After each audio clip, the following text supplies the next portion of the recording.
Hi, welcome to Sweet Dreams Wellness Travel. I am Barbara Tuckett, your host and the owner of Sweet Dreams Travel. I am a wellness travel specialist. I believe that our mind, body, and spirit all play into our well-being, and I create travel experiences which improve your wellness so that you return from your vacation with more health, more happiness, and more connection, both with those you've traveled with and also with your destination.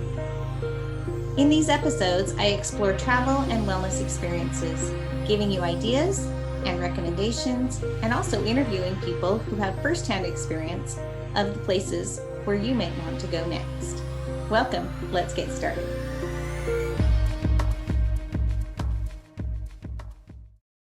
Hey, so what is there to do in Paris? And how do you include some wellness along the way? Well, today that's what we're going to talk about, and I'm super excited to be with you. The summer after I graduated from college, I moved to Los Angeles to live with a friend and just play and have a fun summer before I started teaching in the fall and started my real adult job. So I got a job over the summer at a law firm library. And I was supposed to help with research and just, it was like it was a fun job for me, but it was also like a big girl, serious kind of job. Well, I was in way over my head. It's true. The reason that they hired me is because for 3 years in college, I had a law library job. I worked in the library over at the law school at BYU. And mostly my job there had been just filing and like sorting and shelving and things like that, like just kind of behind the scenes stuff. Nothing that I really needed to know much about law or research or anything. Well, this was a research job at an official law firm in their library. So I completely was overwhelmed. I did a lot of faking it, a lot of watching my fellow researchers to see if I could figure out what I was doing at the beginning. It worked out fine. And it was a really fun summer. But let's talk about overwhelm for a second. Overwhelm, when you're traveling, should not be a thing. You have me. I am here to help you with any travel overwhelm that you might think that you could feel. Part of my job is to give you great ideas for what to see and what to do in a certain location and to get the most out of your travel experience while you're there. So let's talk about Paris. Paris might seem super overwhelming. You hear about it, it's like really iconic and just amazing. And so let me offer you some suggestions today. And let's talk about some things that you can do and see so you can kind of feel like a local and be immersed in the things in the city. Plus, I'm going to give you some awesome wellness ideas just so you can add on a little bit of extra great things. So to start with, what should you see in Paris? Well, there are tons of museums. Paris is totally a city with tons of museums. There are over 130. There are historical museums, personal art museums, modern art museums, traditional art museums. You get the idea.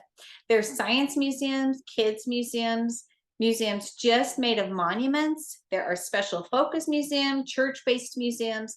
There are free museums as well, and so many more. So you definitely, when you're in Paris, can take time to visit some museums. Of course, the very most famous one of all is the Louvre. So amazing. You definitely have got to see the Louvre while you are in Paris. Now, the Louvre, since it is so famous, most of the tickets are a little hard to come by, and especially the day of. So don't just wait till the day of. An insider tip is let me help you get your tickets before you go so that you'll already have one. You can get a skip the line type of ticket and all different types that I can help you see and get. Another insider tip is to go on a weekday morning because usually the locals and even tourists like to go on weekends. And so it's super crowded on weekends and you won't have as personalized of an experience. Their hours are daily, open every day from 9 to 6. So plenty of opportunity to see the Louvre. This is an incredible place. Okay, other than museums, let's talk about the bridges in Paris. So the Seine River goes right through the center of Paris, and there are 37 bridges. that cross Paris, in Paris, the Seine River. There are pedestrian bridges, there are train bridges, of course, bridges for motorized vehicles, cars, but only 2 of the bridges out of the 37 allow all 3, trains, cars, and pedestrians. So that's kind of interesting. 3 of them were built way back in the 1600s, which is when bridges first started being built over the Seine. And the newest bridge is only 10 years old. So definitely check out the bridges when you are in Paris. And the most famous one, the most romantic, the one that's located really close to the Louvre Museum, is called Pont des Arts. And this one we'll talk a little bit more about later, but this is a beautiful picture. If you're watching the video, this is a gorgeous picture of this bridge. Another thing to visit in Paris is the Trocadero Gardens. The Trocadero Gardens were built for the 1937 World's Fair, so they've been around for quite a while. These gardens are huge. They span a huge section in the city, and they are home to the Maritime Museum and an architecture museum, plus the Paris Aquarium is located here in the Trocadero Gardens. Now, one really cool thing I think about the Trocadero Gardens is that they give you an unobstructed view of the Eiffel Tower. And a lot of times people will get just at the right angle and stand back just enough from the Eiffel Tower and, you know, act like they're holding it in their hands. And if you get just the right angle, it totally looks like that. So that is where you get those cool kind of fun pictures of the Eiffel Tower, is from the Trocadero Gardens. So the Trocadero Gardens are free to get into. And if you are walking from the Arc de Triomphe, it takes about 24 minutes to walk in to get to the Trocadero Gardens. Okay, so let's just segue right into the Eiffel Tower. Of course, you can see the Eiffel Tower from anywhere in Paris, so you're never going to miss it if you're in the area. But the best view just might be from the Trocadero Gardens, like we were just talking about, because it's just unobstructed, like there is a clear line of sight to see this amazing Eiffel Tower. So the most popular tours here at the Eiffel Tower is you can get a guided tour to the 2nd floor, and that even that you can see pretty far being on the 2nd floor. You can also do a summit tour clear to the top.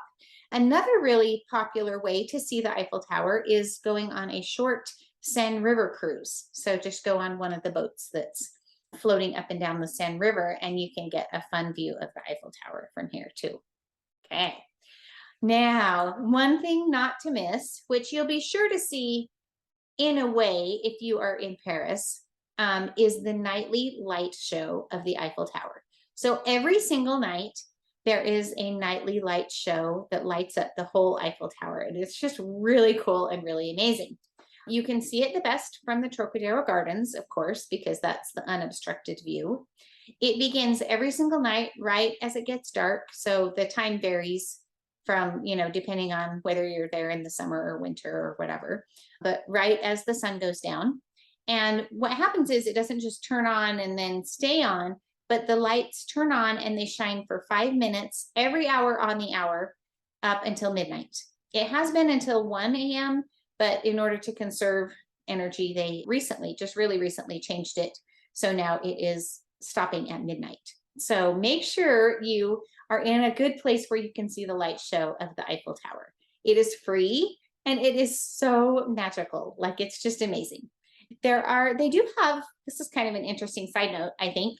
They have, I guess, laws which restrict, if you are a professional photographer, you are not allowed to photograph the light show.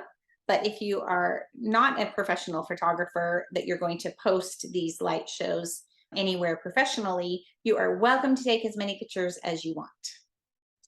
Okay, another thing in Paris that is a must-see is the Seine River. So of course you will kind of see glimpses of the Seine River no matter, you know, kind of as you're going around in Paris, no matter where you are. But it's really fun to like think about it specifically and to see what you might want to, you know, do. The Seine River is the 2nd longest river that is completely in France. And the Rhine River is the longest, just so you know that fact. It is 483 miles long. And the way that the water levels stay pretty consistent is through dams and locks. So there are different ways that keep the water levels where they need to be. And the Seine River is well known for having these little sightseeing boats go all up and down. Like I said, you could see the Eiffel Tower from one of these boats if you'd like to. These boats are called bateaux mouches. And the artists still line up along the Seine River to do paintings, just like they have for like centuries. It's so fun. So just really will take you back. All right, another thing to see in Paris is the Arc de Triomphe. Okay, this of course is a very iconic, famous landmark in Paris, along with the Eiffel Tower.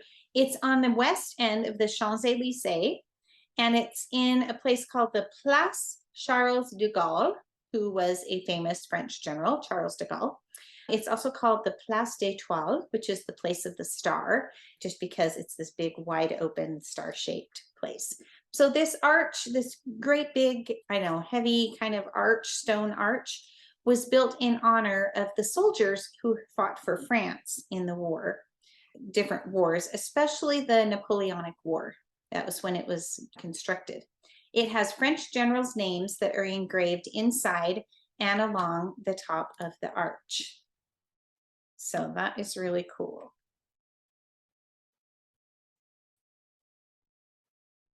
So all along the inside and along the top of the arch are engraved all of these French generals' names.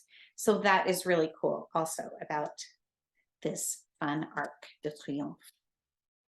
Okay, another thing to see in Paris are the catacombs. So a lot of people don't even know about this amazing little place, big place, underneath Paris. This is like such a fun story. So under Paris, back in the 1700s, there were tons of these local cemeteries that were all around in Paris, in the area. And they started to, the cemeteries were overflowing with bones because they just, like, there were too many people and they were too crowded. There were over 6 million that were, and they were starting to like really cause problems because they were like poking up out of the ground. They weren't very deep enough and all these things. And so the local leaders there in Paris built these catacombs underneath the city, under the streets of the city. And then they very discreetly transferred the bones from the cemeteries down into these catacombs. And so there are all these bones, millions of them, underneath the city streets. So this is a super fragile and well-preserved, amazing kind of site. And it's really protected. They only allow 200 people total, like in the whole area, 200 people total there at any one time. And so you can go through, when you go through the Paris catacombs, it needs to be with a tour group because they only allow like really small tour groups to go through at a time and things like that. So when you're in Paris, it would be super fun to tour the Paris catacombs. That would be a great idea. Okay, let's switch now and talk a little bit about some wellness ideas in Paris. Okay, of course, you can do the same types of wellness types of things that you can do anywhere in the world or in any city, but I want to talk about some specific things to think about. So first of all, let's go back and talk about the bridges. These pedestrian bridges, you totally should be walking around in Paris, not just taking the public transportation, although that is a great way to get around as well. So 6 of these bridges are pedestrian bridges. They're called passerelles, and they're just walking bridges. The very most famous one, like I talked about earlier, is the Pont des Arts, which is near the Louvre. This bridge, the famous one, is meant to look like a garden crossing over the river. So it's just very, very beautiful. Of these bridges, the 6 footbridges or walking bridges, the only one closed to traffic is called the Pont Saint-Louis. And the way that you get, if you are at the Notre Dame Cathedral in Paris and you want to get over to the Ile de la Cité or the Ile Saint-Louis, then that is how you cross. You cross on the Pont Saint-Louis. And that is a fun pedestrian footbridge to walk across. So the only one of the 6 walking bridges that's in Paris that does not cross the Seine River Actually crosses a place called the Canal Saint-Martin, and it is the Passerelle de Mornay, which is close to the Bastille. So the Bastille is of course, the prison, the ancient prison in Paris. And so if you're over in that area, you can use the footbridge that is on the Canal Saint-Martin, right there. Okay, so other than walking along on the bridges and seeing all these amazing places, you can visit a spa.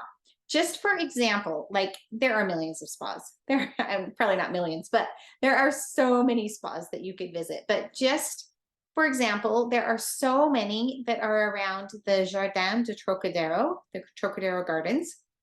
For example, one that I picked out is called the Feitumer Spa Trocadero. And at this spa, you have so many choices. You can, of course, get a manicure or a pedicure. They have this specialty detox marine cocoon body wrap, which is so amazing. I love it. You can get a body scrub and massage. You can get a facial, which is anti-wrinkle or an anti-pollution facial. So many massage options. Like this would just be an amazing spa. If you wanted to just take a couple hours out of your day or just take like a half day and just do some amazing something just for yourself, this would be a great place to do it. Okay, another wellness thing that I love about Paris is that you can do these bike tours. And the reason I love bike tours is not only is it like a fun little way to work out while you're still sightseeing, but you get to see Paris like a local, like these fun little local streets and shops and the little cobblestones and the fun little out of the way places and things. You're not just like seeing the main sites as if you were going on a bus tour or something. Another reason I love the bike tours is they're like really small tours usually, because you're not going to have this huge group of bikers that are going on a bike tour. They're going to be pretty small. One really fun one that I might mention, just because it's on the Seine River, there is a combo bike tour plus Seine River, and you can do this as a daytime tour or a nighttime tour, and you just get on one of those little bateaux, the small little cruise, Seine River cruise boats, and do that along with a little biking tour. So that is fun.